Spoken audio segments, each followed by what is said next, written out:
এই যে আস্তে আস্তে 2 দিন পরে পরে এই ওরা ছেড়ে দে, ওরা ছেড়ে দে, ওদেরকে ছেড়ে দিয়ে কিন্তু ওদেরকে নিরাপত্তায় নেওয়া হচ্ছে, জামায় আদর করে ওদেরকে খাওয়ানো হচ্ছে, ওদের কেউ কিন্তু কষ্ট নাই, এদেরকে কাউকে কিন্তু গ্রেফতার করা হচ্ছে না, তাদেরকে নিরাপত্তায় নেওয়া হচ্ছে। গ্রেফতার আর নিরাপত্তার মাঝখানে আসমান আর জমিন পার্থক্য জন্য ছাত্র নেতাদের কথা বলারই সময় নেই, কথা শোনার সময় নেই। ওরা যে কি বিপদে আছে বুঝতে পারছে না। ডক্টর ইউনূসকে তো মারবেই, নিজেরাও ফাঁসি রশিতে। জি অবশ্যই, আমি কেন বারবার জনমনে এবং এই বর্তমান সরকারকে স্মরণ করিয়ে দিতে চাচ্ছি যে তাদের এই বর্তমান অবস্থাটা এতটাই নাজুক, এতটাই অনিরাপদ, যার কারণে এই সরকার অনিরাপদ এবং এই সমগ্র জাতির এই যে এত এত রক্তের বন্যার উপর দিয়ে যে স্বাধীনতা আবার এলো, এই স্বাধীনতাটা অনিরাপদ। একটা জিনিস খুব ক্লিয়ার একটা মেসেজ দিই, এটা বোঝার জন্য রকেট সায়েন্টিস্ট হওয়ার দরকার নেই। তা হলো,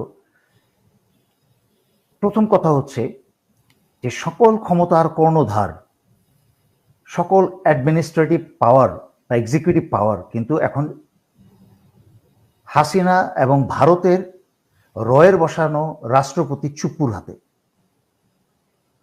যখন একটা দেশের সকল পাওয়ার, এক্সিকিউটিভ পাওয়ার যখন চুপ্পুর হাতে থাকে, তার অধীনে যদি সশস্ত্র বাহিনী থাকে, তাহলে এই রক্তের বন্যার উপর দিয়ে এসে যে বসলেন প্রধান উপদেষ্টা ডক্টর ইউনূস, ওনার ক্ষমতাটা কি, ওনার হাতে কি ক্ষমতাটা আছে? আর যখন ওনার হাতে কোনো ক্ষমতা নেই, তখন ওনার নিরাপত্তা কোথায়? ওনার ব্যক্তিগত নিরাপত্তা, ওনার এই উপদেষ্টা মণ্ডলী বা তথাকথিত সরকারের নিরাপত্তা যখন থাকে না, তখন একটা দেশ, জাতি এবং জনগণের নিরাপত্তা থাকে না। আমি একটা সহজ উদাহরণ দিতে চাই। ইমরান খান তো একজন বিজয়ী একজন নেতা হিসেবে উনি আগের থেকেই ছিলেন সারা পৃথিবীতে একজন সেলিব্রিটি, কিন্তু উনি রাজনীতিতে যখন এলেন তখন বিশাল শক্তিশালী একটা রাজনৈতিক দল নিয়ে বিশ্বের অগ্রভাগের একজন নেতা হিসেবে খুব দ্রুত পরিচিত পেয়ে গেলেন মুসলিম উম্মার এবং সারা দুনিয়ার নেতাদের মাঝখানে প্রথম সারির নেতা। এবং তাকে নিয়ে কিন্তু ভারত মহা বিপদে পড়ে গিয়েছিল, ভারত কোনোভাবেই সামাল দিতে পারছিল না। তখন সেই আমেরিকার সাহায্যে চক্রান্ত করে নিজস্ব সেনাবাহিনীকে দিয়েই কিন্তু এই ইমরান খানকে জেলে ভরলেন। কারণ ইমরান খান সব বিষয়ে ভালো করছিলেন, শুধু নিজের নিরাপত্তার দিকে উনি খেয়াল করেন নাই, যার কারণে কিন্তু ধসটা নেমে আসলো। বাংলাদেশে এখন কি হচ্ছে আমরা যদি চারিদিকে তাকাই, আমরা যদি সবগুলা বিষয়কে লিঙ্ক করি, তাহলে কিন্তু স্পষ্ট হয়ে যাবে পিকচারটা কি। এই যে এখন কিন্তু সারা বাংলাদেশ চলছে কিন্তু ভারতের রয়ের প্ল্যান বিতে। এই বাচ্চা বাচ্চা ছেলেগুলা কিন্তু বুঝতে পারছে না, পাগলের মতো কিছু এসে প্রলাপ বকছে, হঠাৎ করে এসে এই কি যেন মাহফুজ, এরা এসে কি সব বলছে, মাহফুজ আলম বা মাহফুজ আব্দুল্লাহ, কোথাও লেখা মাহফুজ আলম, এক্স্যাক্টলি নামেরই ঠিক নেই আসলে, যে কোনটা নাম আমি নিজে জানি না, আলম না আব্দুল্লাহ। তো এবং ছাত্ররা যখন বুক পেতে, গস্ত্রের সামনে বুক পেতে দাঁড়িয়ে যায় গুলি খেতে, যারা জীবন দিয়েছে যেসব ছাত্র ছাত্রী জনতা, তারা কিন্তু এইসব মাহফুজ আব্দুল্লাহ আলমের নামও জানতো না, এবং তার নির্দেশে কিন্তু তার জীবনটা দেয় নাই। এবং সে কিন্তু এই 1000 বা 1500 লাশের এখনো মানে কি বলে রক্ত শুকায় নাই, তার মাঝখানে সে ক্রেডিট নিয়ে নিল, কি বলল যে এটা হাসিনার বিরুদ্ধে কোনো আন্দোলন ছিল না, এটা ছিল ভাষার আন্দোলন, এটার মালিক আমি জানি না। এবং সে কৃতিত্বটা কিন্তু নিজের কাছে নিয়ে নিল, বললো এটা আমরা জানি এটা কিভাবে হয়েছে। অথচ জীবন দিল কিন্তু এতগুলা ছেলে মেয়ে, বাচ্চা শিশু থেকে আরম্ভ করে জনতা, ছাত্রছাত্রী জনতা, আর সে ক্রেডিটটা নিয়ে নিল নিজের কাছে। কতটুকু স্বার্থপর হতে পারে। এবং এরা এইসব ছেলে পেলে এসে, আমি তো বলেছি, আমি গতকালকেও একটা বিষয় বলেছি, 69-এর নির্বাচনে শেখ মুজিব যখন চুরি করে হলেও পাশ করেছিল, তাকে যদি পাকিস্তানিরা মাথা গরম না করে তাকে ক্ষমতাটা দিয়ে দিত, 6 মাসের মাঝখানে মুজিবের অদক্ষতার কারণে, অযোগ্যতার কারণে কিন্তু তার পতন হতো। পাকিস্তানিরা আরাম করে কিন্তু আবার নিজের জায়গায় বসতে পারত, দোষটা কিন্তু মুজিবের উপর চলে আসতো। কিন্তু এখন যারা এই কাজটা করেছে, যারা যারা এই উপদেষ্টা সরকারটা বানিয়েছে, ডক্টর মোহাম্মদ ইউনূস ছাড়া বাকি যাদেরকে বসিয়েছে, অত্যন্ত পরিকল্পিতভাবে বসিয়েছে, যে এরা 2 মাস 3 মাস না যেতেই ফেল করবে, ব্যর্থ হবে, এবং যেইলাও সেই কোদো হবে, ভারতের রয়ের প্ল্যান বি অনুসারে ক্ষমতাটা দখল করে নেবে, দখল করে নেওয়ার পরে আবার সেই কি বলে এই আবার সেই পুরনো স্বৈরাচারের সরকার আবার ফেরত আসবে। এবং তখন কিন্তু এই মাহফুজরা, এই নাহিদ আসিফরা যেভাবে চলছে দামি দামি গাড়ি হাঁকিয়ে, আমার কথা তো কানে তুলছে না। অনেক যোগাযোগের চেষ্টা করেছি, সারজিৎ কিছুদিন কথা শুনেছিল, এরাও কিন্তু এক সময় পগার পার বিদেশ পালিয়ে যাবে, কিন্তু বাকি যারা থেকে যাবে ওইসব ছাত্র নেতাদের কিন্তু ফাঁসি হবে। এবং ডক্টর মোহাম্মদ ইউনূসের নোবেল আছে, সম্মান করি, সারা দুনিয়াতে সম্মান আছে, বাট আমি দুঃখিত বাংলাদেশের অবস্থাটা কিন্তু এটা একটা ব্যাংকিং সংস্থা না। সুতরাং এটা ব্যাংকের দৃষ্টিতে দেখলে, বাংলাদেশের বর্তমান পরিস্থিতিকে ব্যাংকের দৃষ্টিতে দেখলে এই সরকার চালানো যাবে না। এরকম 15 বছরের ভয়ঙ্কর দুঃশাসনের পরে আয়রন হ্যান্ডে দ্রুত গতিতে একদিনে 1 বছরের কাজ করা উচিত ছিল। সেইখানে 1 মাস পেরিয়ে গেছে, আমরা দৃশ্যমান কোনো কিছু দেখতে পাচ্ছি না। কিন্তু এখানে যদি আপনি যদি বলেন যে মানে আসিফ, তারপরে যারা আছে এখন সমন্বয়ক হিসেবে, তাদেরকে আপনি বলছেন দামি, কিন্তু তাদের নেতৃত্বে তো ছিল, এবং তাদেরকে আমরা দেখেছি কিভাবে নির্যাতন হতে জিবি হারুনের কাছে। এগ্রিড, সেখানে অস্বীকার করছি না, আমি তো সেটাই বললাম, তাদেরকে ওখানে বসিয়েছেই তাদের সমস্ত জিনিসটাকে ব্যর্থ হতে। আমি যদি আজকে আসিফ নাহিদের জায়গায় হতাম, তাহলে আমি বলতাম, আমি ছাত্র হিসেবে I don't understand that ministry. ওই তথ্য মন্ত্রণালয়, অমুক মন্ত্রণালয়, সমুক মন্ত্রণালয়, সেটা আমার জ্ঞানে বোঝে আসবে না।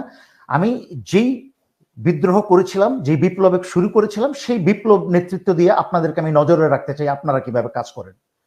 বিশ্বস্ত দেশপ্রেমিক লোক ওখানে বসাতাম, বসে বলতাম ডু দিস ডু দ্যাট।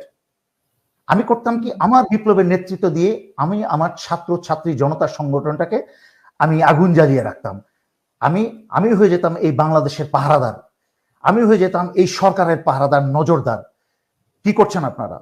ধরে বসতাম এক একটা উপদেষ্টাকে, ফাউল কথা, আসিফ নজরুল ফাউল কথা বলে গলাটা চেপে ধরতাম।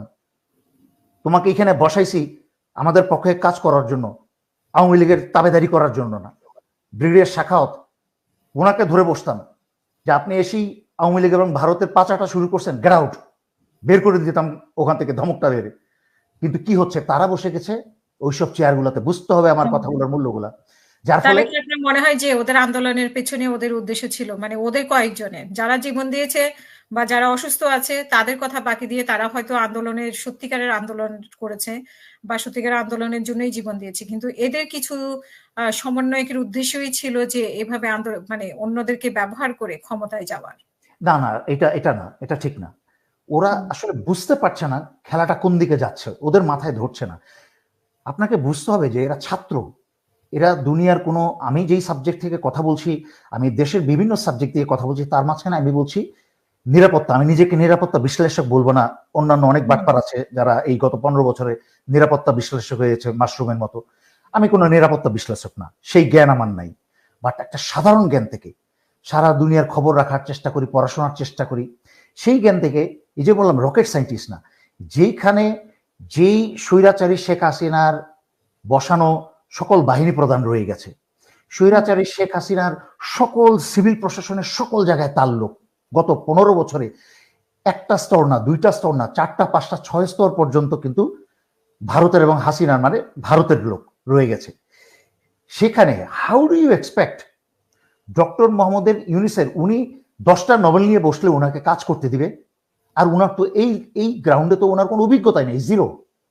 উনি একটা অর্থনীতি নিয়ে, একটা শান্তিপূর্ণ পরিবেশে একটা অর্থনীতি নিয়ে কথা বলতে পারবেন। এবং ওনাকে যদি আজকে একটা যুদ্ধের পরিবেশের মাঝখানে অর্থনীতি নিয়ে কথা বলতে হয়, উনি কিন্তু সেটাও হয়তো খেয়ে হারিয়ে ফেলবেন। বাংলাদেশের অবস্থাটা হচ্ছে একটা যুদ্ধের মাঝখানে আছে। ইটস এ ওয়ার টাইম আর পিস টাইমের মাঝখানে ডিফারেন্স আছে। ওয়ার টাইমে এমন লোকজনকে বসাতে হবে যারা তড়িৎ সিদ্ধান্ত নিতে পারবে, যারা দ্রুত দিক নির্দেশনা দিতে পারবে, যাদের মাঝখানে লিডারশিপ কোয়ালিটি আছে। এখানে যাদেরকে বসানো হয়েছে, এই ছাত্র ছাড়া, একে তো এদের কোনো লিডারশিপ কোয়ালিটি নাই। ওরা মুখে বলছে যে এটা হাসিনার বিরুদ্ধে ছিল না। গত 15 বছরের পঞ্জীভূত রাগ, স্বৈর শাসকের এগেনস্টে পঞ্জীভূত রাগে কিন্তু ছাত্র জনতা সবাই মিলে, এরা কোনোদিন যেহেতু প্ল্যাটফর্ম পায়নি, এরা বিএনপি ব্যর্থ হয়েছে, সবাই ব্যর্থ হয়েছে, যখন দেখলো এরা ছাত্ররা নেমেছে, তখন এই প্ল্যাটফর্মটাকে ব্যবহার করে তারা গত 15 বছরের পঞ্জীভূত রাগটার রিয়াকশন দেখাতে রাস্তায় নেমে, সেটা যখন হাসিনা গুলি চালিয়ে ভুল করলো তখন তারা এটা তীব্র হয়ে উঠলো। আলহামদুলিল্লাহ তাদের জীবন দিয়েছে যে উদ্দেশ্যে, সেটা সফল হয়েছে। স্বৈরাচারী শেখ হাসিনা চোরের মতো পালিয়েছে, কিন্তু তারপরের কাজগুলো তো পবিত্র দায়িত্ব হচ্ছে যারা এই বিপ্লবটা শুরু করেছিল এবং সমাজের অন্য লোক, আমি নিজেকেও বলছি না, যারা দেশপ্রেমিক আছে তারা এসে তাদের কথা, কিন্তু এই ছাত্ররা তো তাদের কথা শুনছেই না, আমাদের কথা শুনছে না। তারা এখন বিরাট বড় মন্ত্রী বেনে হয়ে গেছে, অথচ নাকে টিপ দিলে কিন্তু দুধ বেরোবে এদের। পড়াশোনা করছে, আর how long can they do it? কতদিন করবে? এই যে সার্জিৎ দৌড়াচ্ছে, রাস্তায় দৌড়াচ্ছে, এমন একটা রাষ্ট্র গঠনের এমন একটা সময়ে আছি আমরা, এটা কিন্তু বছরকে বছর ধরে চলতে হবে। এই ছাত্ররা কি বিশ্ববিদ্যালয় খুলবে না, পড়াশোনা করতে যাবে না? ওদের মা বাবা এইভাবে বাউন্ডেলের মতো রাস্তায় কতদিন ছেলে রাখবে, ছেলে মেয়েকে কতদিন ট্রাফিক পুলিশের দায়িত্ব পালন করবে? এই 2 দিন 4 দিন 7 দিন 1 মাস পর্যন্ত দেখলে ভালো লাগে, মিষ্টি লাগে এইগুলা, কিন্তু তাদের জীবনটা একটা জেনারেশন গ্যাপ হয়ে যাবে তাদের যদি একটা বছর পড়াশোনা নষ্ট হয়। এমনি স্বৈরাচারী শেখ হাসিনা এবং ভারত মিলে পরিকল্পিতভাবে এই দেশের শিক্ষা ব্যবস্থা ধ্বংস করে দিয়েছে, যেন এই প্রজন্মটা ধ্বংস হয়ে যায়। আল্লাহর রহমত, যে প্রজন্মটা বেরিয়ে আসছে, এই জেনারেশন জিটা যে বেরিয়ে আসছে, এটা আল্লাহর রহমত আমি বলবো। আদারওয়াইজ যেভাবে ইউনাইটেড হয়ে বেরিয়ে আসছে, বাট এইটাকে আবার ধ্বংস করার সম্পূর্ণ পায়তারা শুরু হয়ে গেছে। তারা কতদিন রাস্তায় ঘুরবে এইভাবে? আমি সেই জন্য স্পষ্ট করে বলি, ওরা কিন্তু এই উদ্দেশ্য করে আসে নাই, ওরা কিন্তু এই লোভ নিয়ে আসে নাই, ওরা দেশপ্রেমী আসছে, ওরা অন্যায়ের বিরুদ্ধেই আসছে।